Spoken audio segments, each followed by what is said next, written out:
Eu juro que eu estou muito apreensiva, porque eu não tenho metade da eloquência do Dr. Ricardo. Mas eu vou tentar falar coisas que aconteceram na minha vida e coisas que eu estudei no decorrer desses anos. Em primeiro lugar, primeiro agradecer o convite que me foi formulado e vou fazer esse agradecimento na pessoa do Dr. Rodarte, que fez a nossa apresentação. Gostaria de agradecer também a presença de todos vocês, porque consegui lotar um auditório, acho que tem quase 500 pessoas aqui, é simplesmente maravilhoso. Então, mais uma vez, o Dr. Dantas Oliva e toda a organização do evento está de parabéns. E eu espero, assim, poder transmitir alguma ideia diferente para os senhores.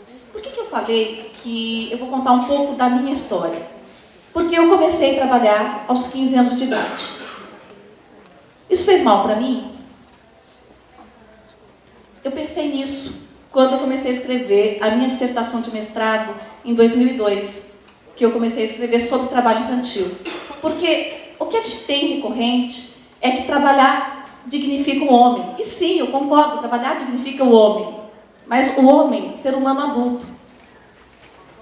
Aos 15 anos, eu acho que se eu tivesse ocupado meu tempo estudando, talvez eu tivesse sofrido um pouco menos para conseguir as coisas que eu desejava na vida.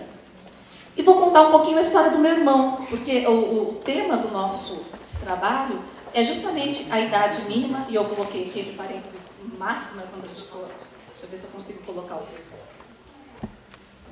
Eu coloquei parênteses máxima, porque tem a questão do deficiente. Meu irmão começou na aprendizagem, aos 14.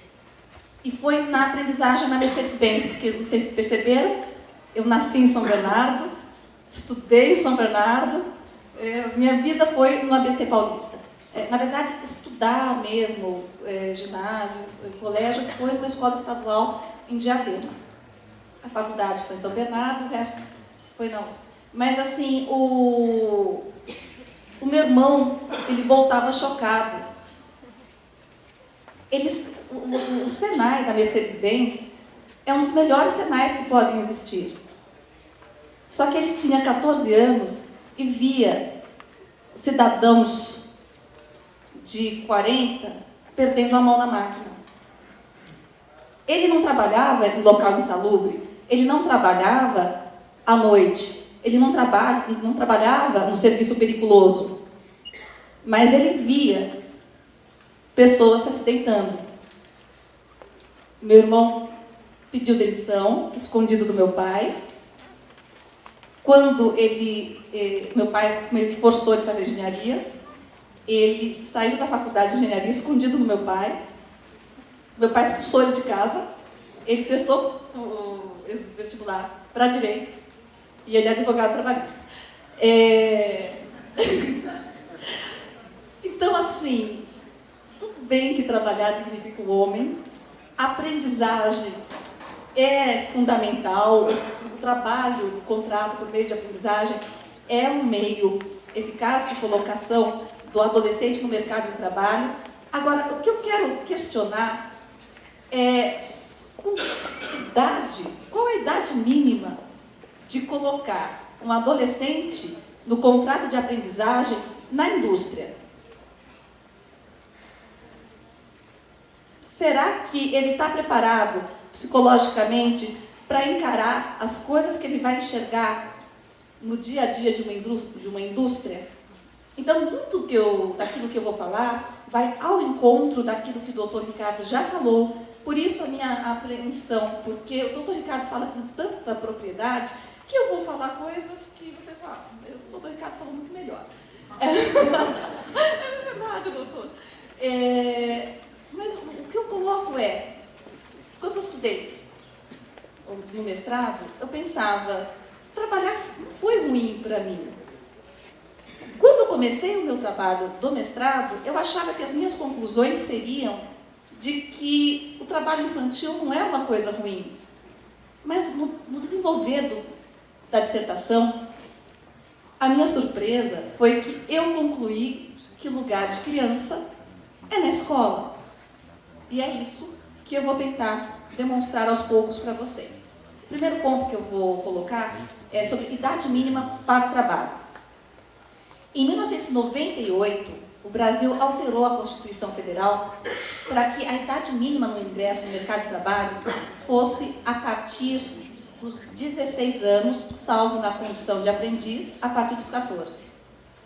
Isso nos colocou numa posição de vanguarda até em relação à Europa, porque a Convenção 138 da OIT, ela coloca que o ingresso no mercado de trabalho é a partir dos 15 anos, e nos países que estão em vias de desenvolvimento, pode ser a partir dos 14 anos, tendendo, sempre procurando melhorar para chegar nesse ideal de 15 anos. No Brasil não, no Brasil a gente, a partir dos 16. Agora, a minha surpresa foi que essa mudança legislativa que houve em 1998, ela veio numa emenda constitucional que trata de previdência social. E por que a emenda constitucional vem pensando que o ingresso no mercado de trabalho a partir dos 16? Eu tive que começar com 15. Quem tem que começar cedo, acaba começando cedo. Se não tiver uma outra alternativa, se o governo não der uma outra alternativa, por exemplo, ir para a escola e a família receber um suporte financeiro em contrapartida. Porque quem se dispunha a trabalhar cedo, se aposentava cedo também. Então, a preocupação não foi tão nobre assim, pelo menos na minha visão. Eu não sei se eu estou sendo muito ácida, mas, na minha visão, não houve uma preocupação com criança e adolescente. A preocupação é, quem teve que começar a trabalhar cedo, vai se aposentar cedo na outra ponta e vai onerar o INSS. Não digo que essa alteração tenha sido ruim. Eu acho que isso fez com que nós acordássemos para uma realidade. Criança não tem que trabalhar, criança tem que estar na escola. Só que o legislador não foi tão nobre quanto a gente está pensando. Isso causou também um outro problema. A Constituição Federal, ela diz que no Brasil a escolaridade básica e obrigatória é no ensino fundamental, que hoje vai dos 6 anos de idade até os 14. Se a gente pegar, eu tentei pegar tudo isso, jogar tudo isso no PowerPoint, mas no final não deu certo, então eu vou falando. A Convenção da OIT, a 138, ela também faz essa correlação de final da escolaridade básica obrigatória e início no ingresso no mercado de trabalho. Então, você termina a escolaridade básica obrigatória e depois você pode ingressar no mercado de trabalho. Daí a idade de 15 anos. No Brasil, a gente termina a escolaridade básica obrigatória aos 14, naquilo que era, na minha época, 8ª série, o que é para minha filha hoje, 9º ano. Então, é 14 anos. Só que você só pode ingressar formalmente no mercado de trabalho aos 16. Então, existe um hiato entre 14 e 16 que o Estado não explica onde vai ficar essa criança, esse adolescente. Aí, vocês podem dizer, na aprendizagem. Só que o mesmo Estado que fala, não, fica na aprendizagem, aumentou a idade do aprendiz para 24 anos. E no que aumenta a idade do aprendiz para 24 anos, eu, se fosse dono de empresa, por que eu ia pegar um menino de 14 a 16, se eu posso pegar um homem entre 22 e 24? O de 14 a 16 tem limitação, não pode trabalhar à noite, não pode trabalhar em serviço periculoso, não pode trabalhar em serviço insalubre, tem limitação de jornada, tem toda a preocupação com a formação moral, psíquica, enquanto o rapaz de 22 a 24 já é uma pessoa formada, não precisa de nenhum cuidado especial para a elaboração do trabalho dele. Então, são alguns questionamentos que eu me ponho para entender como que eu faço, o que acontece com esse ser humano entre 14 e 16 anos, que depois pode virar um delinquente que fala, não, mas ele tinha que estar trabalhando. Mas vai estar trabalhando aonde? As empresas sérias não podem conceder trabalho para ele. Formalmente ele não pode entrar no trabalho. As empresas, na hora de optar, vão optar por aprendizes mais velhos. O que fez o Estado? Mexeu na lei do estágio.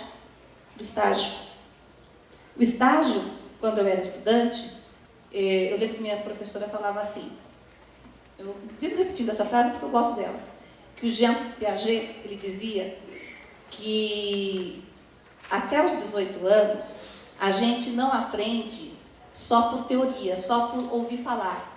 Até os 18 anos, a gente tem que ver as coisas concretamente. Então, aí a frase que ela falava, o que não passa pela mão, não fica na cabeça. Então, por que teria que fazer estágio? Para você ver na prática aquilo que você estudou na teoria.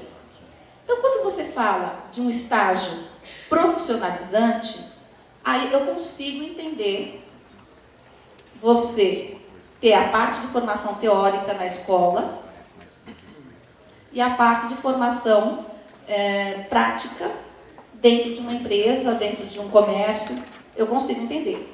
Só que a legislação mudou, e eu não sei se eu vou conseguir, vou tentar passar aqui.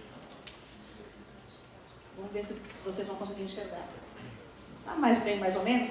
A legislação mudou para dizer que estágio é ato educativo escolar, supervisionado, desenvolvido no ambiente de trabalho, que visa a preparação para o trabalho produtivo de educandos que estejam frequentando o ensino regular em instituições de educação superior, até aí tudo bem, educação profissional de ensino médio, esse é o meu problema, educação especial, também é um outro problema para mim, e nos anos finais do ensino fundamental na modalidade de jovens e adultos. Por que eu vejo problemas no ensino médio, ensino especial e educação de jovens e adultos? Porque nem sempre está atrelado ao ensino de uma profissão. Quando eu falo do ensino médio profissionalizante, eu fiz ensino médio profissionalizante.